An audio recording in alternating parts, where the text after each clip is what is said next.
हिंदी। चौथा कवि किताबें। इस कविता के कवि गुलजार जान हैं। परिचय। जन्म 18 अगस्त 1936 में दीना, झेलम ज़िला, पंजाब, स्वतंत्रता पूर्व भारत में हुआ। परिचय। गुलजार जी का मूल्य नाम संपूर्ण सिंह कालरा है। आप एक कवि, पटकथा लेखक, फिल्म निर्देशक, नाटककार होने के साथ साथ हिंदी फिल्मों के प्रसिद्ध गीतकार हैं। प्रमुख कृतियाँ: चौरस राग, लघु कथाएँ, रावी पार, कथा संग्रह, रात चांद और मैं, एक बूंद चांद, रात पश्चिमी की, कविता संग्रह, खराशे, कविता कहानियों का कोलाज।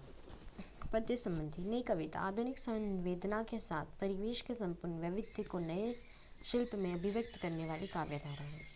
प्रस्तुत कविता में गुलजार जी ने पुस्तकें पढ़ने का सुख, कंप्यूटर के कारण पुस्तकों के प्रति अरुचि, पुस्तकों और मनुष्यों के बीच बढ़ती दूरी और उससे उत्पन्न दर्द को बड़े ही मार्मिक ढंग से प्रस्तुत किया है।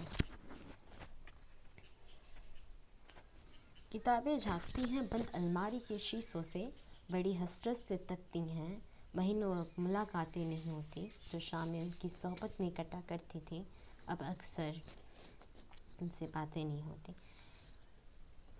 तो किताबें अब झांकती हैं बंद अलमारी के शीशों से, बड़ी हसरत से तकती हैं, बहुत ही उम्मीद से देखती हैं वो, अब महीनों उनसे मुलाकातें नहीं होती, और जो शामें उनकी सोहबत में कटा करती थी, अब अक्सर उनसे बातें नहीं होती। तो इस पूरी कविता में बहुत ही छोटा सा, इस छोटी सी कविता से बहुत ही बड़ा सीख देना चाहते हैं, बहुत ही बड़ा समझाना चाहते हैं गुलजार साहब कि अब कंप्यूटर, लैपटॉप और एडवांस टेक्नोलॉजी आने की वजह से हम अपना जो वक्त है वो कंप्यूटर पे या मोबाइल पे, स्मार्टफोन पे ऐसे अपना हम वक्त गुजार दिया करते हैं, और हम अब किताबों को उठाते नहीं हैं। अब हम किताबें नहीं पढ़ते हैं, हम किताबों को महत्व नहीं दे रहे हैं। तो इस वजह से अब किताबें भी हैं जो वो किताबें अब झांकती हैं बंद अलमारी के शीशों से, बड़ी हसरत से तकती हैं, और अब महीनों अब मुलाकातें नहीं होती, जो शामें उनकी सोहबत में कटा करती थी, अब अक्सर, है ना। तो अब तो किताबें अलमारी में बंद ही रहती हैं, वो झांकती हैं किताबें, और बड़ी हसरत से वो तकती हैं, महीनों अब मुलाकातें नहीं होती, जो शामें उनकी सोहबत में कटा करती थी, जो शाम हम उनके साथ बिताते थे, अब अक्सर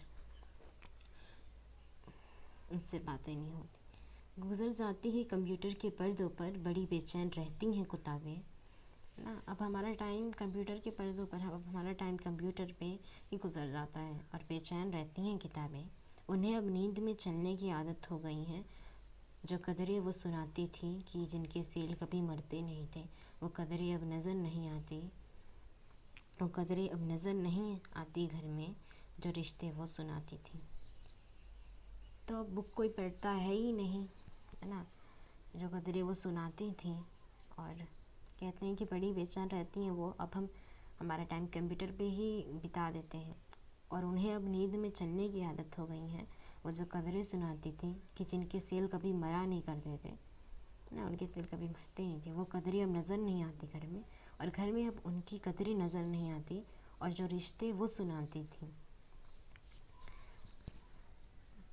किताबों में बहुत ही बड़ा खजाना छुपा होता है, हमें पता नहीं होता है। हम अब तो हम इम्पोर्टेंस भी नहीं देते। अगर अब देखा जाए, पहले लोग कितना किताबें पढ़ते थे, पहले कई लोगों को किताब पढ़ने नहीं मिलता था, तो वो बहुत ही ज़्यादा वर्क करने के बाद किताब खरीदते थे और पढ़ते थे।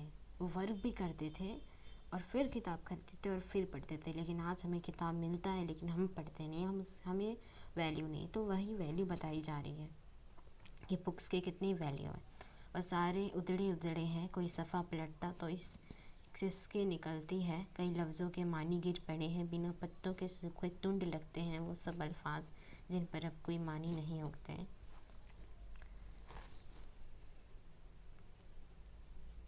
कि जब हम पेज पलटते थे, है ना, सफ़ा पलटते तो इससे निकलती, और कई लफ्ज़ों के मानी गिर पड़े हैं, बिना पत्तों के सूखे टुंड लगते हैं वो सब अल्फाज। अब वो सब अल्फाज सूखे से लगते हैं, जिन पर अब कोई मानी नहीं उगते।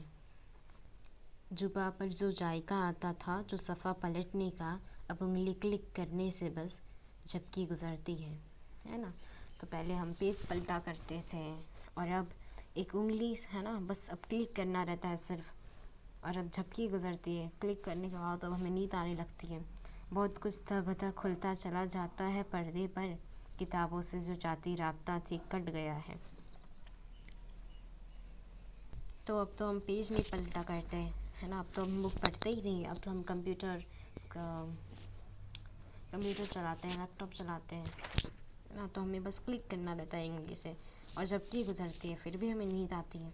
बहुत कुछ तब खुलता चला जाता है पर्दे पर, और पूरा ही समय हम कंप्यूटर पर लैपटॉप पर वेस्ट कर देते हैं, पूरा ही समय हम गुजार देते हैं। और किताबों से जो जाती राब्ता था, और किताबों से जो रिश्ता बनता था, अब वो कट गया है। कभी सीने पर रख के लेट जाते थे, कभी गोदी में लेते थे, कभी घुटनों को अपने रिहल की सूरत बनाकर नीम सजदे में पढ़ा करते थे। छोटे थे सभी से, वो सारा इल्म तो मिलता रहेगा आइंदा भी। तो कभी सीने पर रख के लेट जाते थे बुक को, कभी गोदी में लेते थे, कभी घुटनों को अपने रिहल की सूरत बनाकर नीम सजदे में पढ़ा करते थे। छोटे थे सभी से ना, वो सारा इल्म तो मिलता रहेगा आइंदा भी, मगर वो जो किताबों से मिला करते थे सूखे फूल और महके हुए रिक्के। तो किताबों में बहुत सारे लोग फूल भी रखते हैं, तो कहते हैं वो सारा इल्म तो आइंदा भी मिलता रहेगा, लेकिन वो जो फूल मिला करते थे, महके हुए रुक्के मिला करते थे, किताबें गिरने उठाने के बहाने रिश्ते बनते थे, उनका क्या होगा, वो शायद अब नहीं होंगे। तो कभी कभार ऐसा भी होता है कि किताबें गिर जाती थी ना, और उसी में जैसे और की किताबें गिर गई, फिर इस तरीके से रिश्ता बन जाता था, एक दोस्ती हो जाती थी किताबें उठाने के बहाने। तो कहते हैं किताबें गिरने उठाने के बहाने रिश्ते बनते थे, अब उनका क्या होगा, तो शायद अब नहीं होंगे। तो अब वो शायद रिश्ता नहीं बनेगा। हसरत, कामना, उम्मीद, इच्छा, सोबत, संगत, कदरी, मूल्य, मायने, जायका, लज्जत, स्वाद, सफ़ा, पन्ना, अल्फाज, शब्द, राबता, संपर्क, जबी, माथा, इल्म, ज्ञान, रुक्के, चिट्ठी, संदेश पत्र, रिहल, ठावनी, जिस पर धर्मग्रंथ रख कर पढ़ा जाता। वही कहे, मगर वो जो किताबों से मिला करते थे सूखे फूल और महके हुए रिक्के, तो जो किताबों में सूखे फूल और पत्र मिलते थे, लेटर्स लिखे हुए रखे हुए है ना, जो किताबें गिराने की है ना उठाने के बहाने रिश्ते बनते थे, अब उनका क्या होगा, वो शायद अब नहीं होंगे। तो इस पूरी कविता में कवि ने सिर्फ यही कहानी समझाने की कोशिश की है कि अब किताबों की इम्पोर्टेंस बहुत ही ज़्यादा कम हो गई है, और इसे हम कर रहे हैं। तो किताबों को इम्पोर्टेंस दो है ना, क्योंकि because book is your best friend, book ही ऐसी दोस्त है ना, किताब ही ऐसी दोस्त है जो कभी आपको नाराज़ नहीं करती, हमें आपको नहीं नाराज़ करती, किताब ही ऐसी दोस्त है, और तो सब नाराज़ ही करते हैं। तो किताबों से जितना ज़्यादा संपर्क करोगे, जितना ज़्यादा रिश्ता अच्छा बनाओगे, उतना ही अच्छा आपके लिए भी होगा। और बहुत ही अच्छा कविता थी, आई होप अच्छा लगा होगा।